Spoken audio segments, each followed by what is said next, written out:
Om Shanti. Good morning. प्रातः मुरली बाप दादा मधुबन।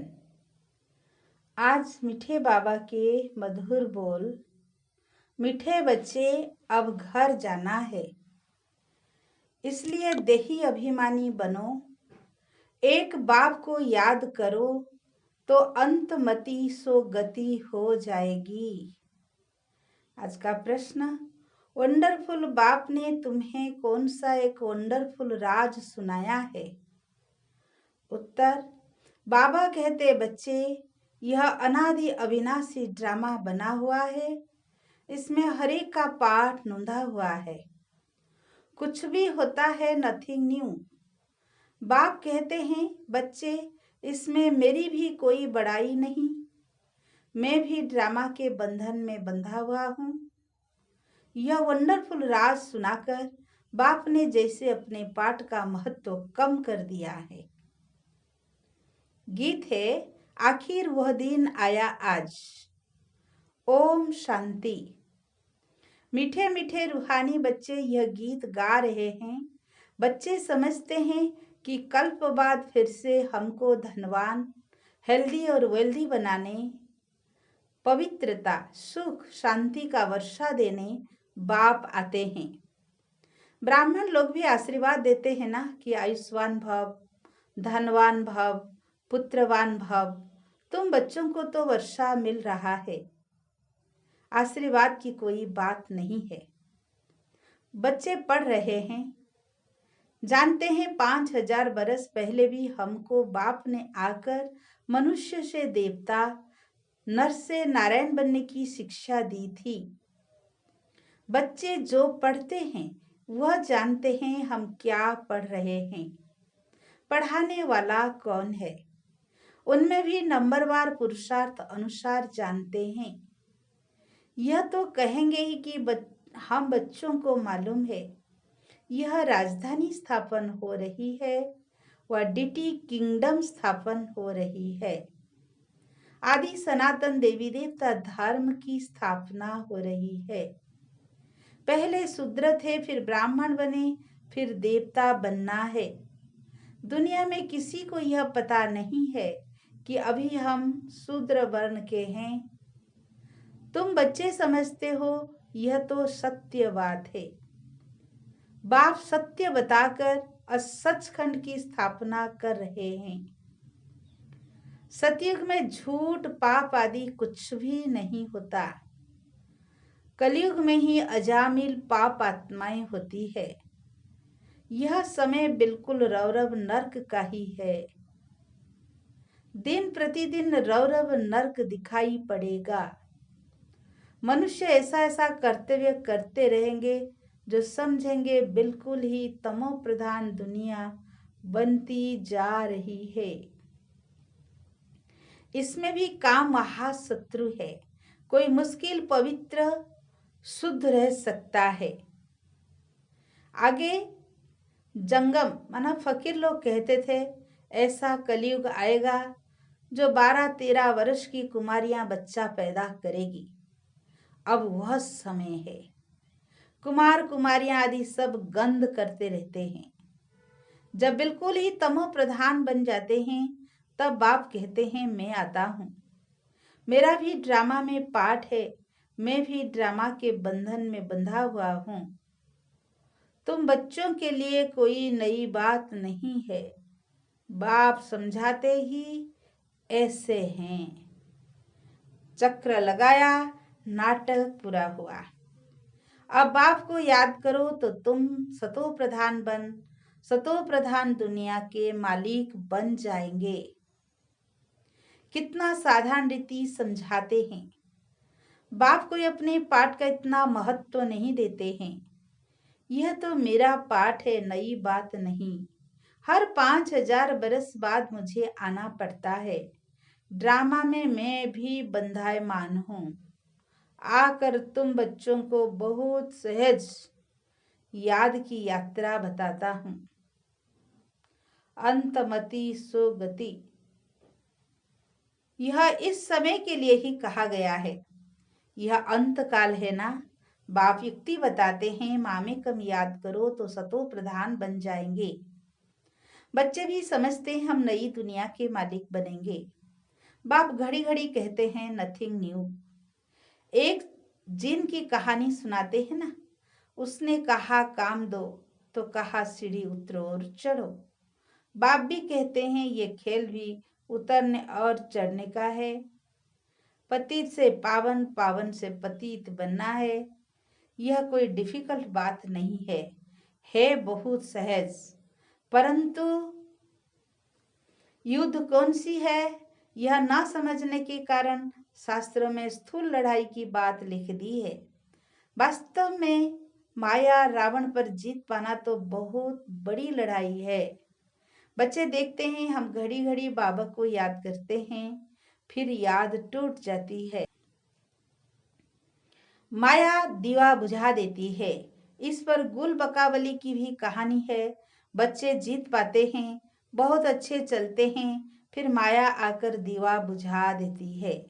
बच्चे भी कहते हैं बाबा माया के तूफान बहुत आते हैं। तूफान भी अनेक प्रकार के बच्चों के पास आते हैं। कभी कभी तो ऐसा तूफान जोर से आता है जो 8-10 बरस के पुराने अच्छे अच्छे झाड़ भी गिर पड़ते हैं। इतना तेज माया की तूफान। बच्चे जानते हैं, वर्णन भी करते हैं। अच्छे अच्छे माला के दाने थे, आज है नहीं। यह भी मिसाल है, गज को ग्राह ने खाया। यह है माया का तूफान। बाप कहते हैं इन 5 विकारों से संभाल रखते रहो, याद में रहेंगे तो मजबूत हो जाएंगे। देही अभिमानी बनो। यह शिक्षा बाप एक ही बार देते हैं।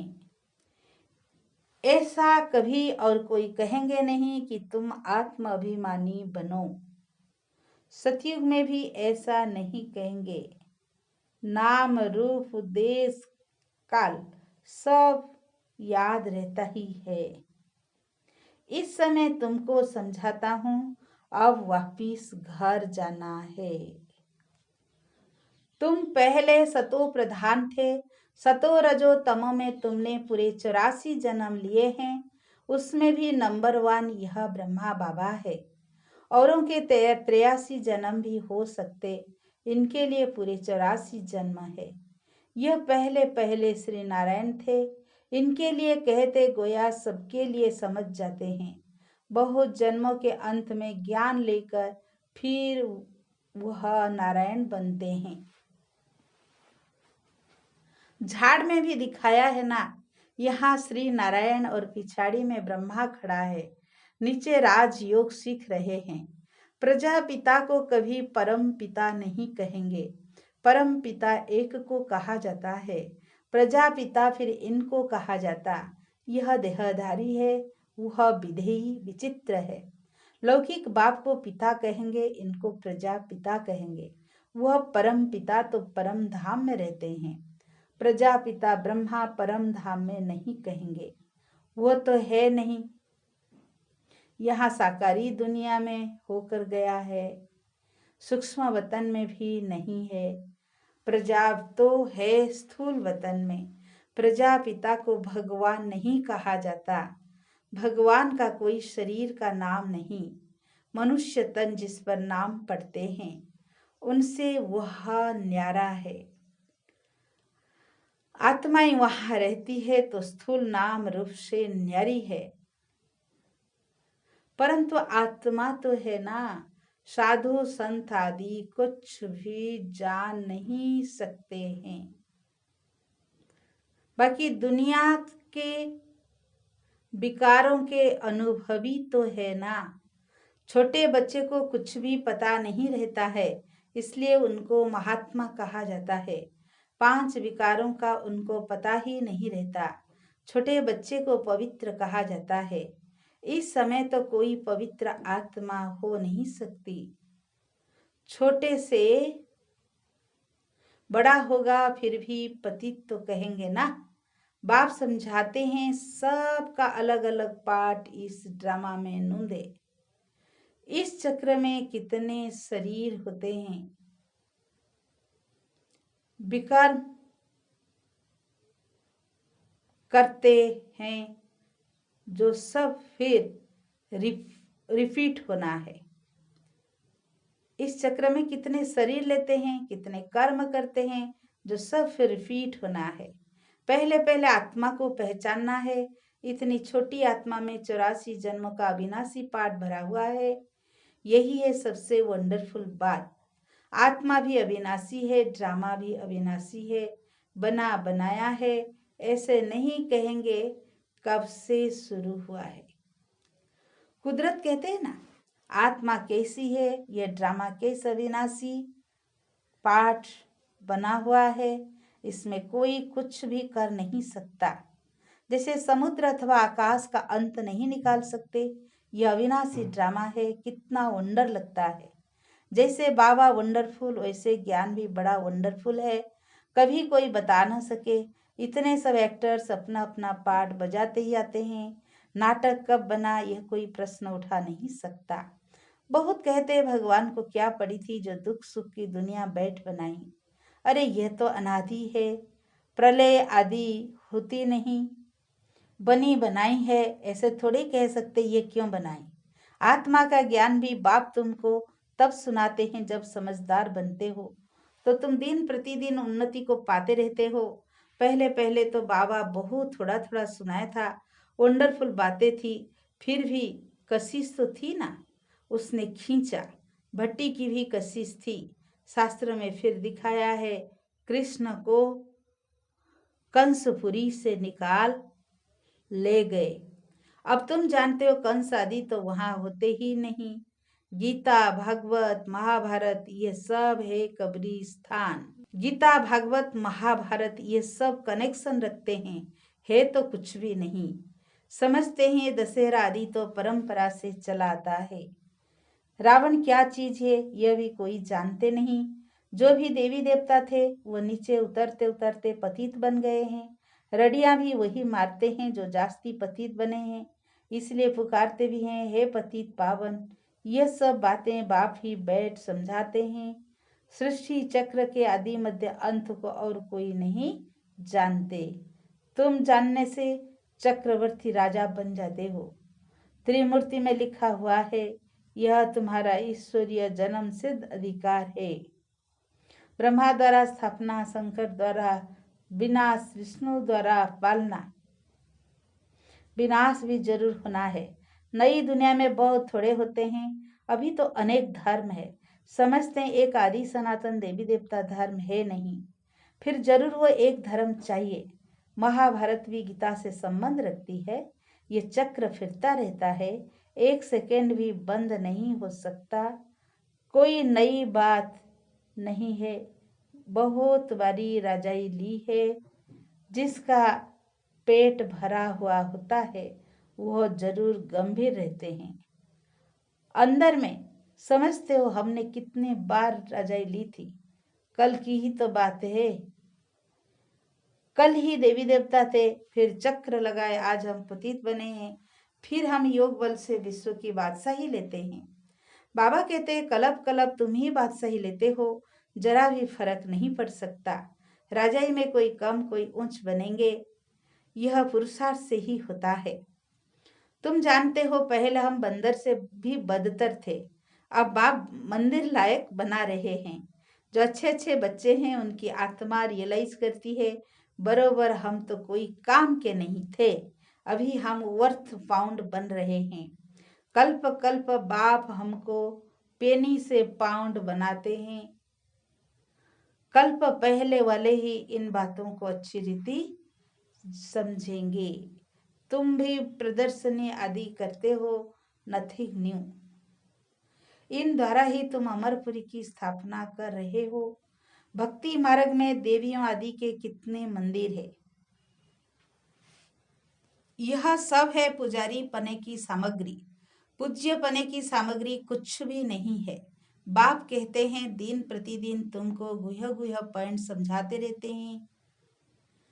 आगे की ढेर पॉइंट्स तुम्हारे पास रखी है, वह अभी क्या करेंगे, ऐसे ही पड़ी रहती है। प्रेजेंट तो बाप दादा नई नई पॉइंट समझाने समझाते रहते हैं। आत्मा इतनी छोटी सी बिंदी है, उनमें सारा पाठ भरा हुआ है। यह पॉइंट कोई आगे वाली कॉपियों में थोड़ी होगी। फिर पुरानी पॉइंट्स को तुम क्या करेंगे? पिछाड़ी की रिजल्ट ही काम आती है। बाप कहते हैं कल पहले भी तुमको ऐसे ही सुनाया था। नंबरवार पढ़ते रहते हैं, कोई सब्जेक्ट में नीचे ऊपर होते रहते हैं। व्यापार में भी ग्रहचारी बैठती है, इसमें हार्टफेल नहीं होना होता है। फिर उठकर पुरुषार्थ किया जाता है। मनुष्य देवाला निकालते हैं, फिर धंधा आदि कर बहुत धनवान बन जाते हैं। यहाँ भी कोई विकार में गिर पड़ते हैं, फिर भी बाप कहेंगे अच्छी रीति पुरुषार्थ कर ऊंच पद पाओ, फिर से चढ़ना शुरू करना चाहिए। बाप कहते हैं गिरे को फिर चढ़ो। ऐसे बहुत हैं, गिरते हैं तो फिर चढ़ने का कोशिश करते हैं। बाबा मम्मा थोड़े ही करेंगे, बाप जानते हैं ऐसे भी बहुत आएंगे। बाप कहेंगे पुरुषार्थ करो, फिर भी कुछ ना कुछ मददगार तो बन जाएंगे ना। ड्रामा प्लान अनुसार ही कहेंगे। बाप कहेंगे अच्छा बच्चे अब तृप्त हुए, बहुत गोते खाए, अब फिर से पुरुषार्थ करो। बेहद का बाप तो ऐसे कहेंगे ना। बाबा के पास कितने आते हैं मिलने, कहता हूँ बेहद के बाप का कहना नहीं मानेंगे, पवित्र नहीं बनेंगे। बाप आत्मा समझ आत्मा को कहते हैं तो तीर जरूर लगेगा। समझो स्त्री को तीर लग जाता है तो कहेंगे हम तो प्रतिज्ञा करते हैं। पुरुष को नहीं लगता है, फिर आगे चल उनको भी चढ़ाने की कोशिश करेंगे। फिर ऐसे भी बहुत आते हैं जिनको स्त्री ज्ञान में ले आती है तो कहते हैं स्त्री हमारा गुरु है। वो ब्राह्मण लोग हथियाला बांधते समय कहते हैं यह तुम्हारा गुरु ईश्वर है, पतिदेव गुरु ईश्वर है। यहाँ बाप कहते तुम्हारा एक ही बाप सब कुछ है, मेरा तो एक दूसरा न कोई। सब उनको ही याद करते हैं, उस एक से ही योग लगाना है। यह देह भी मेरी नहीं।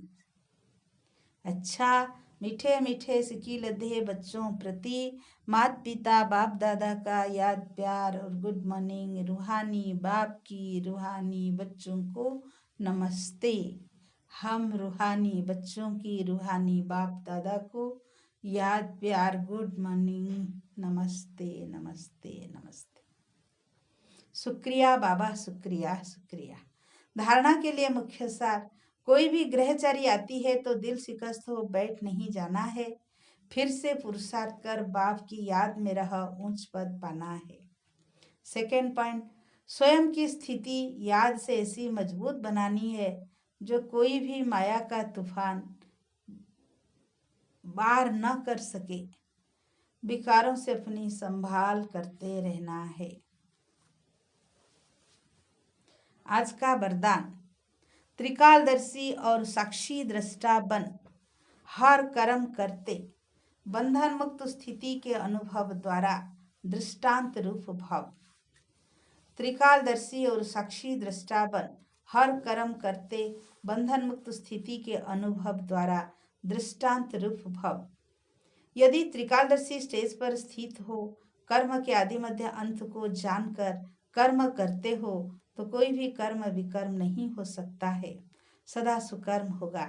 ऐसे ही साक्षी दृष्टा बन कर्म करने से कोई भी कर्म के बंधन में कर्म बंधन आत्मा नहीं बनेंगे, कर्म बंधनी आत्मा नहीं बनेंगे। कर्म का फल श्रेष्ठ होने के कारण कर्म संबंध में आएंगे, बंधन में नहीं। कर्म करते न्यारे और प्यारे रहेंगे तो अनेक आत्माओं के सामने दृष्टांत रूप अर्थात एग्जाम्पल बन जाएंगे। आज का स्लोगन, जो मन से सदा संतुष्ट है वही डबल लाइट है। जो मन से सदा संतुष्ट है वही डबल लाइट है। अच्छा, ओम शांति।